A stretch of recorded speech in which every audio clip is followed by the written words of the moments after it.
Harry. Nice meeting you. Nice meeting you too. What's your vision for next 5 years? Vizag పైన 5 years మీద నేను ఒక 7-point agenda పెట్టుకున్నానండి. Not in that order, కానీ first and easiest మేము ఏం చేయాలనుకుంటున్నామంటే law and order వెంటనే విశాఖపట్నంకి తిరిగి తీసుకుని రావాలి. అందరికీ వాళ్ళ ఆస్తులు మీద భద్రత ఉండాలి. నా ల్యాండ్, నా ఇల్లు ఎవరో కబ్జా చేసేస్తారనే భయం ఉండకూడదు. సో లా అండ్ ఆర్డరు, దాని తర్వాత ఈ డ్రగ్ స్ప్రెడ్ అనేది కంట్రోల్ చేయాలి. పొల్యూషన్, పోర్ట్ పొల్యూషన్, మిగతా పొల్యూషన్స్, డ్రైన్ పొల్యూషన్స్ వల్ల సముద్రం ఇబ్బంది పడుతుంది.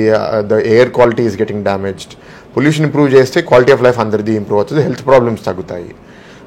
పోలవరం ప్రాజెక్ట్ పూర్తి చేస్తే వాటర్ తీసుకొచ్చి ఇక్కడ మనకి drinking water, industrial water, agriculture water, కావాల్సినంత వాటర్ వస్తుంది. ఈ ఇన్వెస్ట్మెంట్స్ అన్ని తీసుకొస్తాను కదా, ఐటీ, ఇండస్ట్రీ, టూరిజం, వీటిలో I want to generate at least 1 lakh jobs as an MP. That's my promise. Vizag steel ప్లాంట్ని కాపాడుతాము, బీజేపీని ఒప్పిస్తామనేది మా స్టాండు.